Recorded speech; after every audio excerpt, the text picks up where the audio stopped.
Well, we're joined by Guma El Gamaty, the British coordinator of the main Libyan opposition movement, the Interim National Council.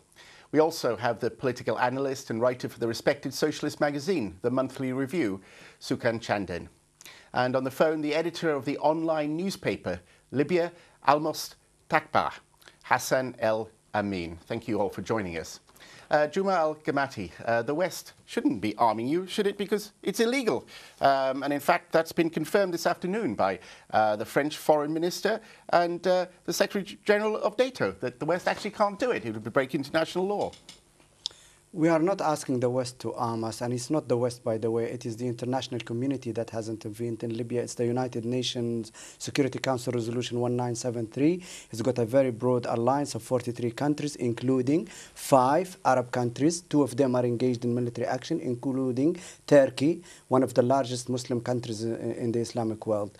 What we are asking is that it's our moral right to actually, we have a lot of frozen assets outside Libya, tens of billions of dollars. We can now export oil from the eastern region. We have a moral right to procure weapons and arms. Well, there's an arms embargo, though. That's not a. That's the point of. Yes, that means you can't. You can collect the money, but you can't spend it. Okay, the Security Council can do something about that, because you cannot have 2 sides where one side is defending the towns and cities, the families, the children and the women and the Libyan population with very light arms, and you have a mad despot spinning out of control, waging a total war against the Libyan population using tanks, multi-rocket launchers and heavy artillery, and shelling them from the sea as well, and with the intent to kill as many civilians as possible. Already in 5 weeks killed over 10,000 people, including children, women and old people. This is a moral situation. So we need to find arms. We could go to our Arab neighbors, we could go to our Muslim brothers, we could go to anywhere who's willing to sell us and supply us arms, and if there is an embargo, then the Security Council has to review that. Sukant Chandan, I mean, it's fair enough, isn't it, really? Here's a leader who's talked about his people as drugged up cockroaches and things, and, you know, really, isn't there a duty for the outside world to try to prevent the killings of civilians, which is what the purpose is? And if that means providing arms, which it looks like it might need to, they should do that. This has got nothing to do with killing of civilians. This has quite clearly been a British and French and subsequently a US plot from the very beginning.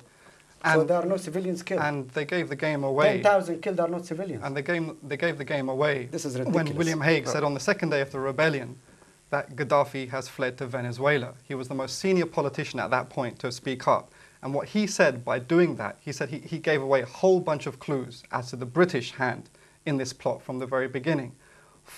Meaning that... But even if there are imperial intentions behind this, and, you know, many would accept that, we're in a situation now, though, where don't you think civilians might need to be helped?